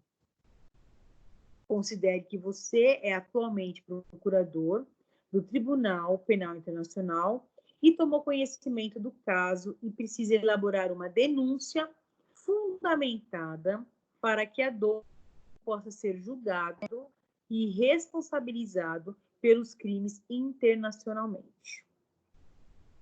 Vamos lá. Essa é a perguntinha e a resolução da situação problema. O caso em questão revela uma situação de claro cometimento do crime de genocídio. Eis que um grupo étnico, em específico, os asiáticos, é covardemente e violentamente dizimado em razão de sua raça e com a intenção de extingui-lo. O genocídio faz parte do catálogo de crimes de competência do Tribunal Penal Internacional. Esse é o primeiro ponto a ser observado. Ademais, o próprio Estado, que possui a competência originária para processar e julgar os crimes cometidos por Adolfo, declarou expressamente que não o faria. Logo, o TPI, em observância ao princípio da complementariedade, pode exercer competência nesse caso. A gravidade das ações de Adolfo choca a humanidade internacional, por isso ele não pode ficar impune e deve ser responsabilizado penalmente a nível internacional.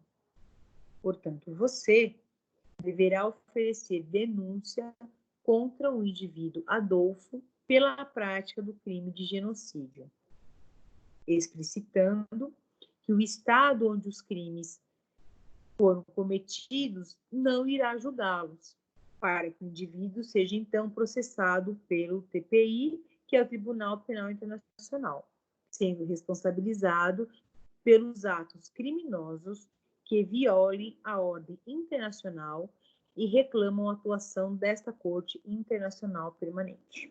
Tudo bem? Amados, no final de cada ponto existe esse item aqui que chama Faça Valer a Pena. Esse Faça Valer a Pena é composto sempre de 3 testes. 1, 2, 3. Quando eu vou preparar as provas de direito internacional, geralmente eu uso como base essas questões aqui. Então, o que eu vou pedir para vocês? Eu vou pedir para que vocês façam essas questões e aí, na próxima semana, eu vou corrigir. Só que eu não vou corrigir só esta questão aqui. Eu vou corrigir, quer ver? Deixa eu começar lá do comecinho.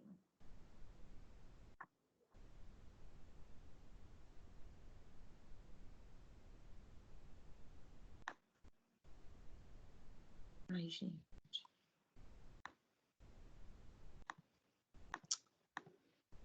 Deixa eu pegar lá do comecinho. Só um minutinho, gente.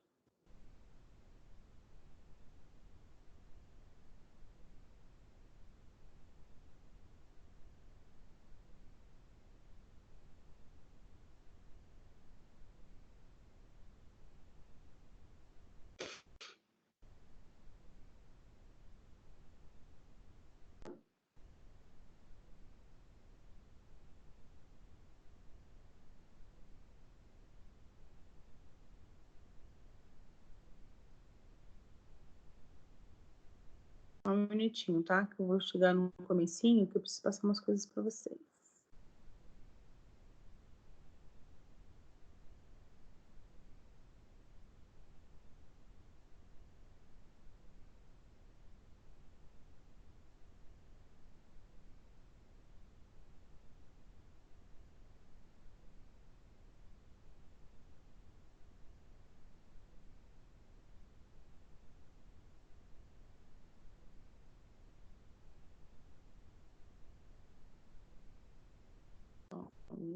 Pronto.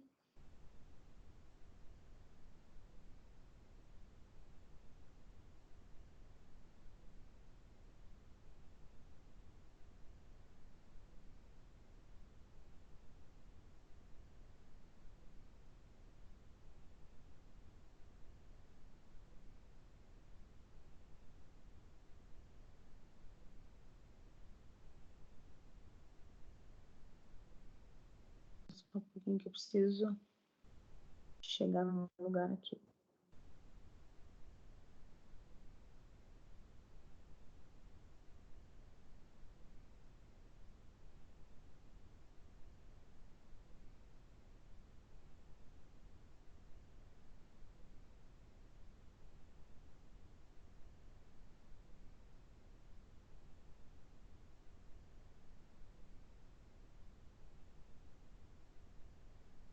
Pronto. Sumário. Bom, no final da sessão 1.1 tem questões. Então, 1.2, 1.3. Essa introdução ao direito internacional, os sujeitos do direito internacional e as fontes, nós estudamos, né? Em sala de aula, a gente conversou, eu falei, inclusive, que os estados eram grandes fontes, falei grandes sujeitos, falei que o Vaticano, enfim, falei das ONGs, falei das fontes de direito internacional público. Então, no final de cada sessãozinha dessas, tem 3 perguntas sempre. Então, aqui, ó, são 3, 6, 9. 9 questões da unidade 1. A unidade 2, que é o Estado em face ao direito internacional público, aqui a gente viu questões como formação do Estado, questões como nacionalidade. Essas questões todas, eu gravei a aula e mandei já para vocês, que é a aula da semana passada. E hoje a gente falou do direito de guerra, do domínio público internacional. Falamos de 2 assuntos. Aqui também, mais 3, 6, 9 questões. Então, ao todo, são 18 questões. Eu vou respondendo essas questões com vocês para a gente fazer uma revisão do que a gente já viu presencialmente. Esses 2 pontos aqui, eu vou retomar com mais cuidado, porque a gente não teve nem essa aula online, eu só gravei para vocês a aula. E essa aula de hoje, também, Direito de Guerra e Domínio Público Internacional, a gente teve. Então, na semana que vem, eu quero iniciar uma revisão bem bacana com vocês, uma revisão bem joinha, para que a gente não se perca da matéria, para que a gente não perca o nosso foco. Lembrando que, além dessas questões, nós também temos, nós não, vocês, também tem as questões do AVA. E essas questões pontuam vocês. Então, é importante que vocês façam essas questões também do AVA. Tudo bem?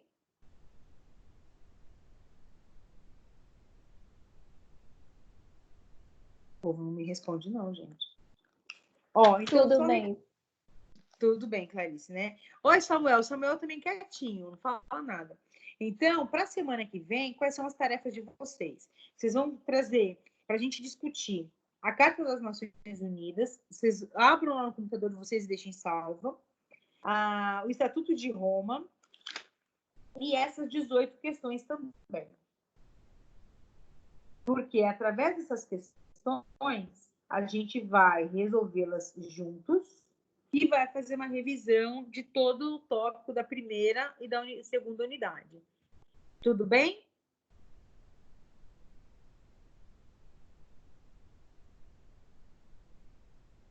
Pessoas.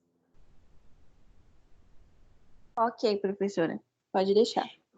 E eu quero saber agora as dúvidas de vocês, gente. Microfone aberto, podem falar, podem perguntar, porque só eu falei, vocês não perguntaram nada, estão muito quietinhos, viu? Vocês não são assim?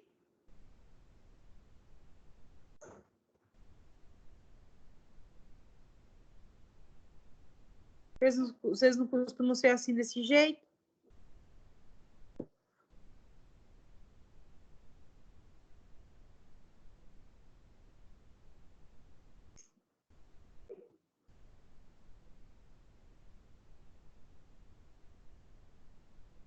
Pessoal, ninguém tem dúvida, ninguém quer perguntar nada, ninguém quer falar nada, tá tudo certo.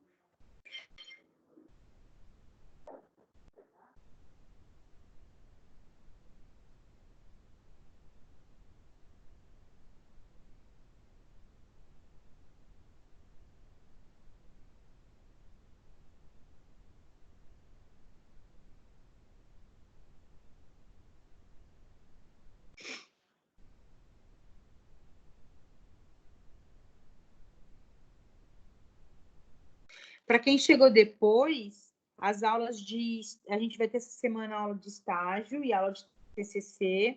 Aí, assim que eu abrir as salas, eu já mando para vocês. E o pessoal da turma do Rogério, amanhã a aula é 7 horas da manhã. E depois tem aula de Karine.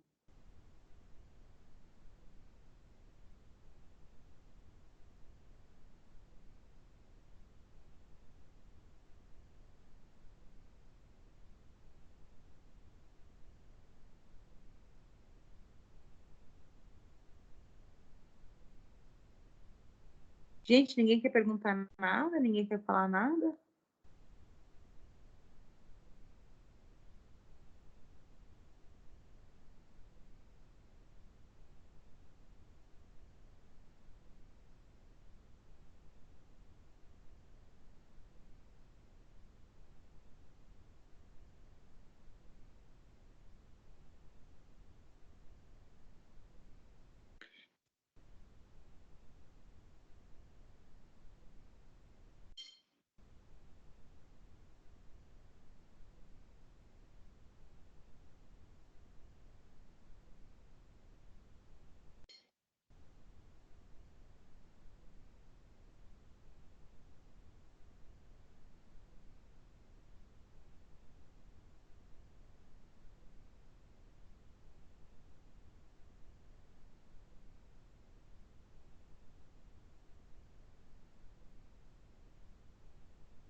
Pessoal, então vamos fazer o seguinte, eu vou encerrar a sala e se vocês tiverem alguma dúvida pode me perguntar.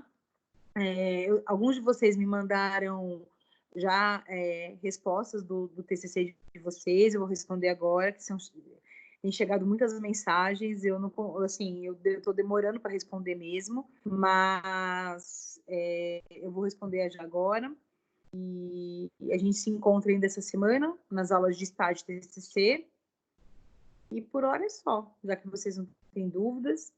Eu agradeço pela atenção de vocês e espero que a gente se encontre na semana que vem. Tem bastante tarefa, viu? Essa semana vocês não vão passar descansando, não, nem vendo série da Netflix, não, viu? Essa semana é semana de muito trabalho, tem bastante coisa para a gente fazer, bastante coisa para a gente refletir, pesquisar. E aí, na semana que vem, a gente já faz uma revisão das unidades 1 e 2. Tudo bem? Carol, representantes, Carol está aqui ainda?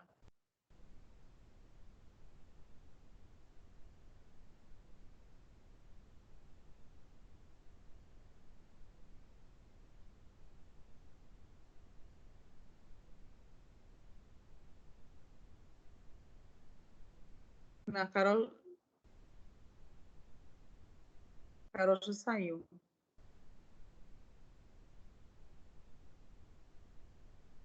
Tá bom, gente. Eu vou encerrar a gravação. Mais uma vez, eu agradeço pela presença e vamos nos falando durante a semana, nas aulas de TCC estágio. E semana que vem, às 8 horas, a gente se encontra novamente. Um abraço para vocês, fiquem com Deus e se cuidem.